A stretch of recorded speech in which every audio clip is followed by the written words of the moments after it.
नमस्कार दोस्तों, एक बार फिर से स्वागत है हमारे YouTube channel Kumar study centre Godda में। आज हम इस वीडियो में बात करने वाले हैं बाल विकास के सिद्धांत, जो कि MCQ फॉर्मेट में होने वाला है। कुल इसमें 17 प्रश्न है। आपका क्या स्कोर रहता है कमेंट करके नीचे ज़रूर बताएं।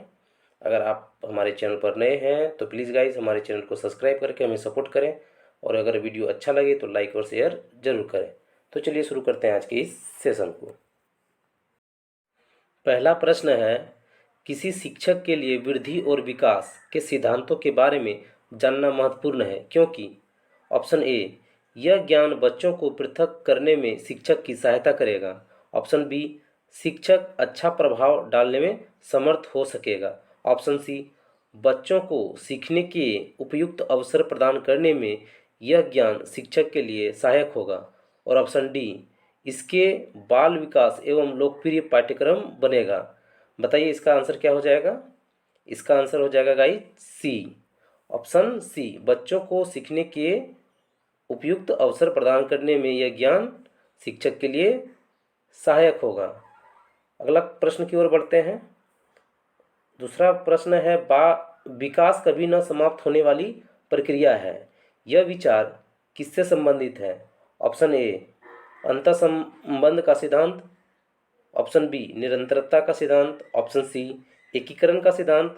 ऑप्शन डी, अंतःक्रिया का सिद्धांत। आंसर क्या हो जाएगा बताइए कमेंट करके। इसका आंसर हो जाएगा ऑप्शन बी, निरंतर का सिद्धांत। अगले प्रश्न की ओर बढ़ते हैं। निम्न में से शिक्षण की खेल विधि आधारित है। ऑप्शन ए, शारीरिक शिक्षा कार्यक्रमों के सिद्धांत पर। ऑप्शन बी, शिक्षण की विधियों के सिद्धांत पर। ऑप्शन सी, विकास एवं वृद्धि के मनोवैज्ञानिक सिद्धांत पर। और ऑप्शन डी, शिक्षण के सामाजिक सिद्धांतों पर। कौन सा आंसर हो जाएगा इसका कमेंट करके बताएं। इसका आंसर हो जाएगा ऑप्शन ऑप्शन सी। ठीक है, आगे बढ़ते हैं। बच्चे के विकास के शीर्ष सिद्धांत के अनुसार निम्न में से सत्य कथन है। ऑप्शन ए, विकास सिर से पैर की ओर होता है। विकास पैर से सिर की ओर होता है।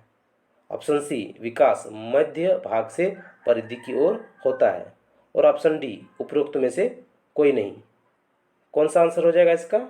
इसका आंसर हो जाएगा ऑप्शन ए, विकास सिर से पैर की ओर होता है।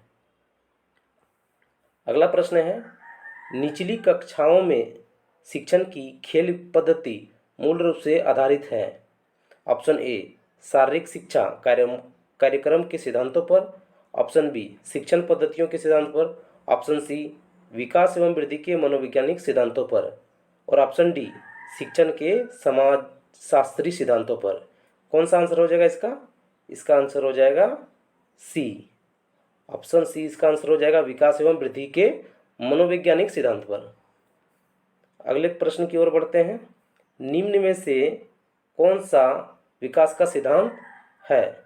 ऑप्शन ए, विकास की सभी प्रक्रियाएं अंतःसंबंधित नहीं है। ऑप्शन बी, सभी की विकास दर समान नहीं होती है। ऑप्शन सी, विकास हमेशा रेखीय होता है। और ऑप्शन डी, यह निरंतर चलने वाली प्रक्रिया नहीं है। कौन सा आंसर हो जाएगा कमेंट करके बताएं। इसका आंसर हो जाएगा ऑप्शन बी, सभी की विकास दर समान नहीं होती है। अगले प्रश्न की ओर बढ़ते हैं। क्वेश्चन नंबर 7, बच्चे के विकास के सिद्धांतों को समझना शिक्षक की सहायता करता है। ऑप्शन ए, शिक्षार्थी की आर्थिक पृष्ठभूमि को पहचानने में। ऑप्शन बी, शिक्षार्थियों को क्यों पढ़ाना चाहिए यह औचित्य स्थापित करने में। ऑप्शन सी, शिक्षार्थियों की भिन्न अधिगम शैलियों को प्रभावी रूप से संबोधित करने में। और ऑप्शन डी, शिक्षार्थी के सामाजिक स्तर को पहचानने में। कौन सा आंसर हो जाएगा कमेंट करें।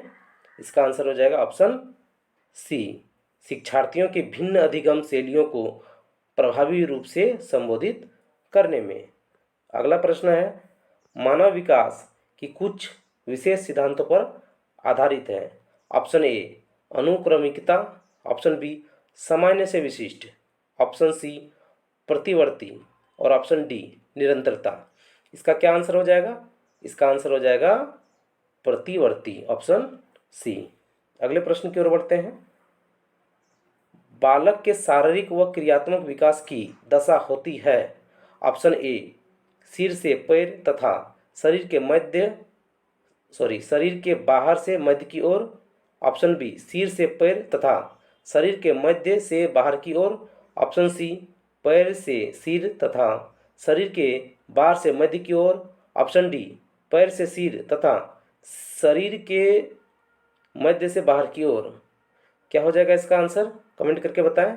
इसका आंसर हो जाएगा ऑप्शन बी सिर से पैर तथा शरीर के मध्य से बाहर की ओर। ऑप्शन बी हो जाएगा आंसर इसका। अगले प्रश्न की ओर बढ़ते हैं। अगला प्रश्न है, सीमा हर पाठ को बहुत जल्दी सीख लेती है जबकि लीना उसे सीखने में ज़्यादा समय लेती है। यह विकास के डैश सिद्धांत को दर्शाता है। ऑप्शन ए व्यक्तिक भिन्नता। ऑप्शन बी अंतःसंबंध। ऑप्शन सी निरंतरता। और ऑप्शन डी सामान्य से विशिष्ट की ओर। कमेंट करके बताएं क्या हो जाएगा इसका आंसर।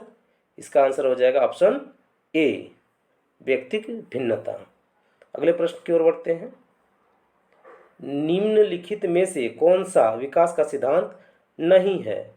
ऑप्शन ए विकास लंबवत न होकर वृत्ताकार होता है। ऑप्शन बी विकास क्रमबद्ध होता है।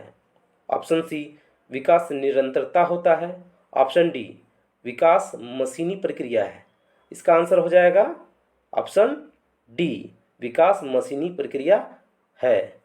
यहाँ ध्यान दीजिए, ये नहीं बोल रहा है कौन सा सिद्धांत नहीं है, बाकी सभी सिद्धांत है। और ये ऑप्शन डी विकास मशीनी प्रक्रिया है, यह कोई सिद्धांत नहीं है। 12वां प्रश्न है, संकल्पनाओं की व्यवस्थित प्रस्तुति विकास के निम्नलिखित किन सिद्धांतों के साथ संबंधित हो सकती है? ऑप्शन ए विकास के परिणाम स्वरूप वृद्धि होती है। ऑप्शन बी विकास विषम जातीयता से स्वायत्तता की ओर अग्रसर होती है। ऑप्शन सी विद्यार्थी विभिन्न दरों पर विकसित होती है। ऑप्शन डी विकास सापेक्ष रूप से क्रमिक होता है। कमेंट करें कौन सा आंसर हो जाएगा। इसका आंसर हो जाएगा ऑप्शन डी विकास सापेक्ष रूप से क्रमिक होता है। अगला प्रश्न की ओर बढ़ते हैं। अगला प्रश्न है, पूर्व विद्यालय में पहली बार आया बच्चा मुक्त रूप से चिल्लाता है। 2 वर्ष पश्चात वही बच्चा जब प्रारंभिक विद्यालय में पहली बार आता है तो अपना तनाव चिल्लाकर व्यक्त नहीं करता, अपितु उसके कंधे व गर्दन की पेशियां तन जाती है। इसके इस व्यवहारिक परिवर्तन का क्या सैद्धांतिक आधार हो सकता है? यह प्रश्न थोड़ा लंबा था तो ऑप्शन ढक गया है, उसे हम दिखा देते हैं अब। ऑप्शन ए विभेद व एकीकरण विकास के लक्षण हैं। ऑप्शन बी विकास क्रमिक प्रकार से होता है। ऑप्शन सी विकास निरंतरीय होता है। और ऑप्शन डी अलग अलग लोगों में विकास भी भिन्न रूप से होता है। 13 नंबर का सवाल है, पूर्व विद्यालय में पहली बार आया बच्चा मुक्त रूप से चिल्लाता है। 2 वर्ष पश्चात वही बच्चा जब प्रारंभिक विद्यालय में पहली बार आता है तो अपना तनाव चिल्लाकर व्यक्त नहीं करता, अपितु उसके गर्दन की पेशियां तन जाती है। उसके इस व्यवहारिक परिवर्तन का क्या सैद्धांतिक आधार हो सकता है? ऑप्शन ए विभेद व एकीकरण विकास के लक्षण है। ऑप्शन बी विकास क्रमिक प्रकार से होता है। ऑप्शन सी विकास निरंतरीय होता है। और ऑप्शन डी अलग अलग लोगों में विकास भी भिन्न रूप से होता है। इसका आंसर क्या हो जाएगा? कमेंट करें। इसका आंसर हो जाएगा number A, option number A विभेद व एकीकरण विकास के लक्षण हैं। अगले प्रश्न की ओर बढ़ते हैं।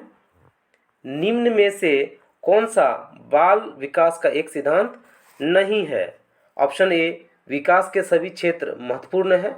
ऑप्शन बी सभी विकास परिपक्वन तथा अनुभव की अंतःक्रिया का परिणाम होते हैं। और ऑप्शन सी, सभी विकास तथा अधिगम एक समान गति से आगे बढ़ते हैं। ऑप्शन डी, सभी विकास एक क्रम का पालन करते हैं। इसका आंसर हो जाएगा ऑप्शन सी, सभी विकास तथा अधिगम एक समान गति से आगे बढ़ते हैं। अगले प्रश्न की ओर बढ़ते हैं। अगला प्रश्न 15 नंबर का है, विकास डैश से डैश की ओर बढ़ता है। ऑप्शन ए, जटिल कठिन। ऑप्शन बी, विशिष्ट सामान्य। ऑप्शन सी, साधारण आसान। ऑप्शन डी, सामान्य विशिष्ट। कौन सा आंसर हो जाएगा, कमेंट करें। इसका आंसर हो जाएगा ऑप्शन डी, सामान्य विशिष्ट। अगले प्रश्न की ओर बढ़ते हैं। इनमें से कौन सा विकास का एक सिद्धांत नहीं है? ध्यान रखिए, इसका नहीं है पूछ रहा है।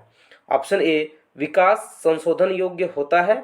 ऑप्शन बी, विकास केवल संस्कृति से शासित और निर्धारित होता है। ऑप्शन सी, विकास जीवन पर्यंत होता है। ऑप्शन डी, विकास वंशानुक्रम और पर्यावरण दोनों से प्रभावित होता है। कौन सा आंसर हो जाएगा? इसका आंसर हो जाएगा 16 नंबर का ऑप्शन बी, विकास केवल संस्कृति से शासित और निर्धारित होता है। अगले प्रश्न की ओर बढ़ते हैं। निम्न में से कौन सा बाल विकास का एक सिद्धांत है? ऑप्शन ए, विकास परिपक्वन तथा अनुभव के बीच अन्योन्य क्रिया की वजह से घटित होता है। ऑप्शन बी, विकास प्रत्येक बच्चे की गति का सही ढंग से अनुमान लगा सकता है। ऑप्शन सी, अनुभव विकास का एकमात्र निर्धारक है। और ऑप्शन डी, विकास प्रबलन तथा दंड के द्वारा सुनिश्चित किया जाता है। कमेंट करें, इसका आंसर क्या हो जाएगा? इसका आंसर हो जाएगा ऑप्शन ए, विकास परिपक्वन तथा अनुभव के बीच अन्योन्य क्रिया की वजह से घटित होता है। आपका स्कोर क्या रहा, आप जरूर कमेंट करके हमें बताएं। और वीडियो अगर आपको अच्छा लग रहा है तो हमारे चैनल को सब्सक्राइब करें, लाइक करें और इसे शेयर करें। धन्यवाद।